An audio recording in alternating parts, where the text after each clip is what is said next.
Tio Ardianto yang menjadi korban Kill the Messengers. Bukan hanya Tio, dari berbagai orang juga mengalami, tapi saya berharap mereka tidak patah semangat, tidak surut langkah, tetap bersuara, mengekspresikan kebenaran untuk menjaga Indonesia.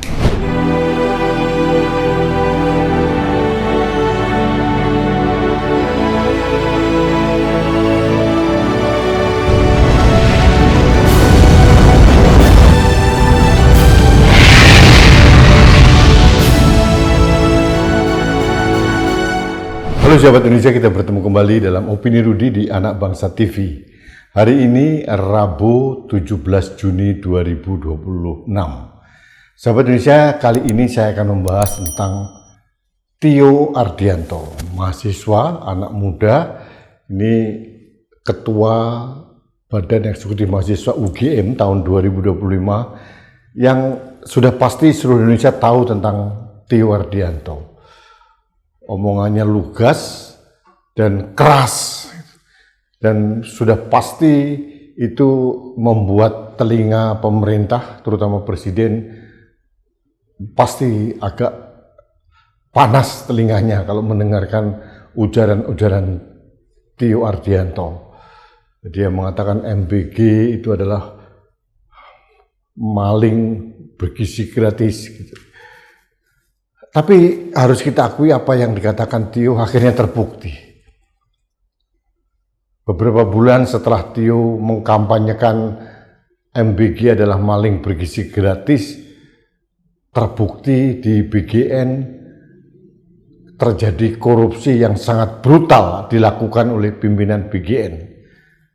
Mengambil uang dari MBG, dan akhirnya dulu wakil kepala MBG dulu namanya Nan SD yang mengatakan bahwa Tio Ardianto tidak mempunyai data dan fakta, akhirnya terbungkam oleh kenyataan bahwa ada korupsi yang sangat-sangat ugal-ugalan di BGN. Untuk mengingatkan Anda tentang ucapan-ucapan Tio, saya berikan penggalan beberapa statement keras dari Tio Ardianto. Karena SPPG sejatinya adalah satuan penjilat Prabowo Gibran. Saya kira masih ada waktu untuk bertaubat sebelum dia akan ditenggelamkan oleh musa-musa yang hari berkumpul. Apa yang menyamakan Prabowo dengan Fir'aun? Fir'aun itu membunuh setiap anak-anak laki-laki yang mengancam kekuasaannya. Prabowo Gibran membunuh anak-anak Indonesia dengan cara membodohi mereka sambil mengenyangkan perut-perutnya. Kita dikasih MBG, tapi pendidikan kita tidak diprioritaskan. Padahal itu adalah perintah undang-undang, terutama pasal 31 ayat 4 soal mandatory spending pendidikan. Karena Prabowo Gibran akan terus berkuasa sampai 2029 kalau kita tidak melakukan apapun. Ketika Prabowo Gibran berkuasa sampai 2029, itu artinya kita membiarkan kerusakannya berkali-kali lipat semakin membesar. Saya katakan di mana-mana bahwa kerusakan yang diciptakan oleh Pak Soeharto selama 32 tahun itu dikalahkan oleh Pak Jokowi dalam 10 tahun. Kerusakan yang diciptakan oleh Pak Jokowi dalam 10 tahun dikalahkan oleh Prabowo dalam 1 tahun. Jadi kalau kita membiarkan Prabowo berkuasa sampai 5 tahun, itu sama dengan membiarkan Soeharto berkuasa 160 tahun. Ini adalah satu kejadian yang sangat menjijikkan, yang menunjukkan betapa menjijikannya juga rezim yang hari ini sedang berkuasa. Kita yang mengkritik untuk perbaikan bangsa dengan ketulusan cinta justru dibalas dengan ancaman dan mara bahaya. Mari rekan-rekan kita pastikan bahwa semakin ditekan, semakin melawan, semakin diteror, semakin gacor, semakin diintimidasi, direpresi, maka semakin cepat hari-hari revolusi. Terima kasih Pak Prabowo. Sahabat Indonesia, kalau kita mendengarkan Tio memang tidak ada urat takutnya ya. Keras dan berani. Saya sebagai generasi yang jauh di atas Tio merasa salut dan memberikan apresiasi yang setinggi-tingginya. Namun seperti yang lazim terjadi di Indonesia, akhirnya kekhawatiran saya terbukti. Kill the messenger, bunuhlah pembawa pesan. Tio Ardianto mengalami hal ini.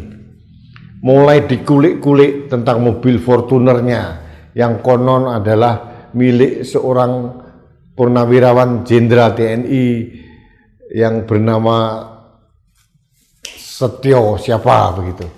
Kemudian dikulik-kulik lagi bahwa jenderal ini berafiliasi dengan PDI Perjuangan. Ilmu cocokologi berlaku. Akhirnya memang tidak terbukti bahwa pemilik Fortuner yang dipakai oleh Tio Ardianto ini berafiliasi pada PDI Perjuangan atau partai yang lain. Dan yang sangat membuat saya prihatin itu, kill the messenger itu justru dilakukan oleh teman-teman Tio sendiri, para mahasiswa. Ada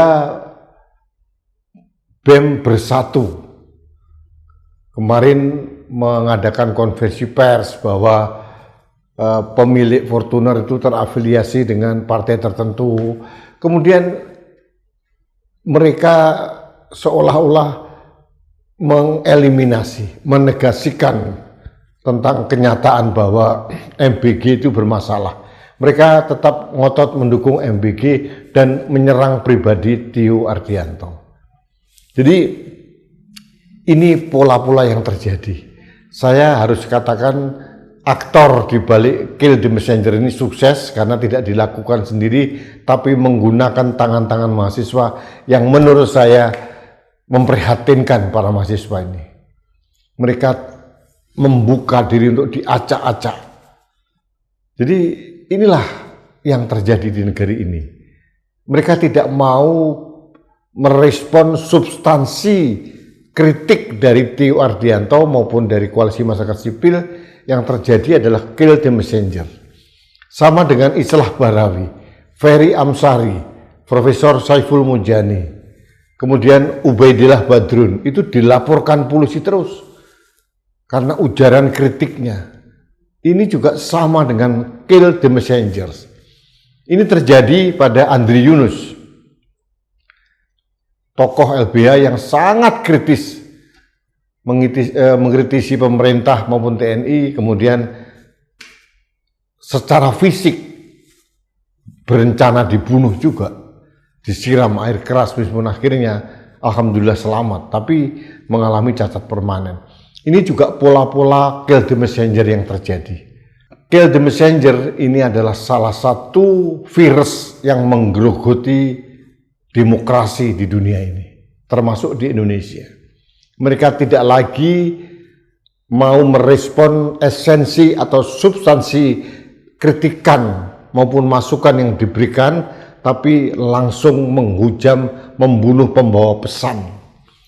Ini yang mengenaskan, dan sangat mengenaskan lagi, ini dilakukan oleh mahasiswa-mahasiswa juga. Mahasiswa UI tanggal 12 Juni sudah turun. Tanggal 15 UBK sudah turun, berbagai kampus sudah turun, mahasiswa di berbagai daerah juga sudah turun. Intinya menolak MBG. Tapi ada BEM Bersatu, itu tiba-tiba apa yang salah dengan MBG yang katanya bermanfaat. Mereka tidak tahu masalahnya bahwa kita tidak memusuhi program MBG kalau dilakukan dengan benar. Kalau ada payung hukumnya, kalau ada kajiannya, kalau ada perencanaannya yang matang, kalau ada pilot projectnya yang matang, kemudian ada evaluasi, diterapkan kecil, kemudian membesar. Ini kan tidak. Beras massal sampai 63 juta, akhirnya dikorupsi habisan. Membeli motor 21.801 buah untuk apa? Membeli kaos kaki, TV, ikat pinggang, alat dapur, tablet, ini ugal-ugalan. Jadi esensinya adalah bukan kita menolak program makan bergizi, tapi makan bergizi dengan perencanaan yang baik, payung hukum yang baik, tata kelola yang baik. Pakai kajian dulu, pakai piloting dulu, dan tepat sasaran pada orang-orang yang akan intervensi untuk penambahan asupan gizinya, bukan seperti sekarang.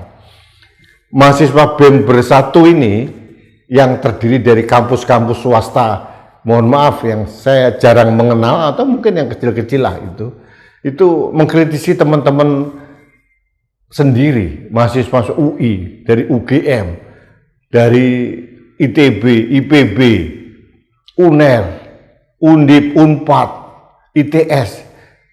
Mereka seolah-olah mencoba berenang melawan arus besar. Jadi mereka, saya khawatir ya, kalau adik-adik mahasiswa yang masih mahasiswa mudah terbeli, tergade integritasnya, bagaimana nanti kalau mereka sudah menjadi sarjana dan bekerja? Begitu mudah sekali diintervensi, mudah sekali berubah karena iming-iming tertentu. Dan Tio Ardianto mengalami hal ini, diserang individunya, bahkan kuliahnya yang pakai beasiswa pun diserang. Jadi inilah kill the messenger yang diterima oleh Tio, dan bagi saya Tio Ardianto ini adalah korban kill the messenger. Kill messenger sekali lagi adalah perusak marwah demokrasi, dan ini terjadi, dan itu saya bisa katakan sangat memuakkan hal ini terjadi dan terjadi lagi. Saya berharap Tio Ardianto dan kawan-kawan tetap lantang bersuara untuk mengkritisi setiap kebijakan pemerintah yang tidak sesuai dengan akal sehat dan kewarasan kita dan merugikan rakyat. Bagi saya mereka adalah representasi kita untuk bersuara keras dalam menjaga Indonesia. Itu standing saya. Jadi Tio jangan nyerah, jangan pasrah, tidak perlu menyerang balik. Standingnya harus dikuatkan, tidak ada masalah, biar saja mereka terus menyerang. Dan ini adalah pola-pola kill the messenger yang terus terjadi, dan ini basi sebetulnya dalam perpolitikan di dunia manapun. Sudah ketinggalan zaman, sudah primitif, tapi tetap dilakukan, dan kadang-kadang dilakukan oleh sesama mahasiswa. Itu yang sangat mengenaskan. Sobat Indonesia, ini adalah analisis saya terkait dengan Tio Ardianto yang menjadi korban kill the messengers. Bukan hanya Tio, dari berbagai orang juga mengalami, tapi saya berharap mereka tidak patah semangat, tidak surut langkah, tetap bersuara, mengekspresikan kebenaran untuk menjaga Indonesia. Terima kasih Sobat Indonesia, kita bertemu kembali dalam Opini Rudi selanjutnya. Sampai jumpa.